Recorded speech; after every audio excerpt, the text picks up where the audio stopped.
Hey everyone, and welcome to today's tech tip. For today, I thought I'd cover an option that maybe is a bit of a lesser known option that comes with the software, and that is namely the panel category. So if you've explored the properties a little bit and you've gone into your miscellaneous tab, you'll know that we have this panel type mode essentially, where you can change the function, you can change the usage. But something that might not be super commonly known is that you can associate these panels to categories. So this was meant as a bundling category to be used with some of our other add-ins that we have, like Panel Stacker, but it's a pretty nifty little parameter that you can add to your panels. It's super useful for scheduling, and you can even customize and make as many categories as you want. So just as an example, these are kind of the defaults that come out of the box with the software, some basic standard categories.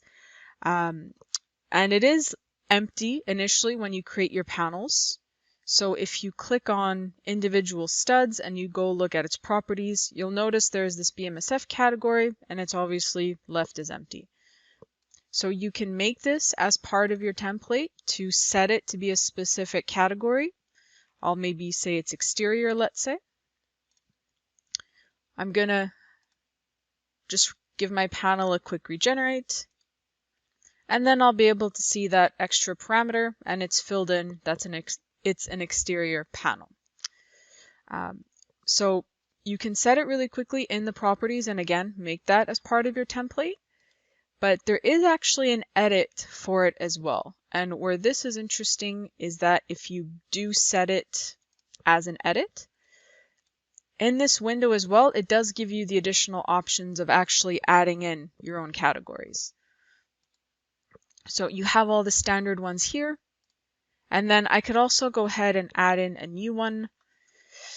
And another nice example for this is if these panels are going to be sent to specific units of a building maybe, or sent to specific areas, that's a nice example to make as a bundle category.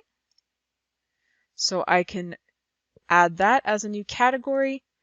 I could also reapply that through my edits.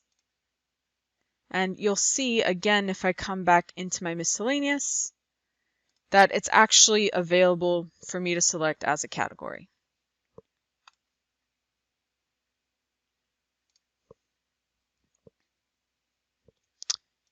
After a quick regen, again, it can take on that new category.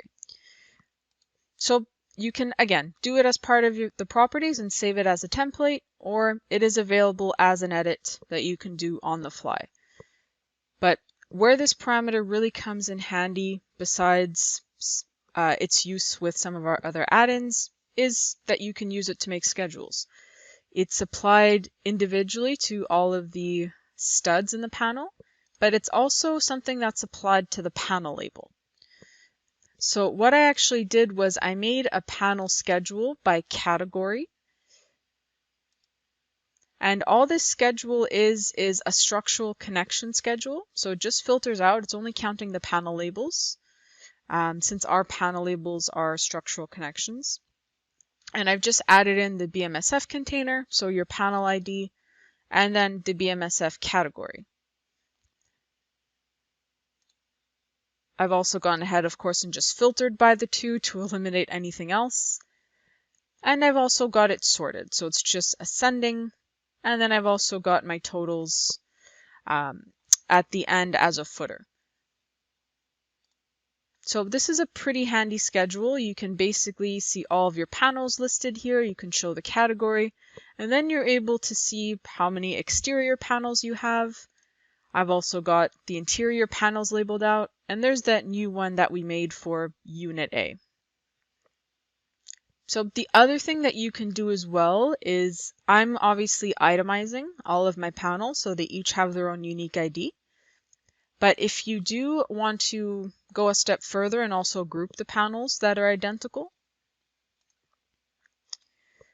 you can use the positioning tool for that. And we do have a tech tip on how to use the positioning, so definitely go check that out. But basically, I'm going to go ahead and switch my panel names to just use the positioning ID.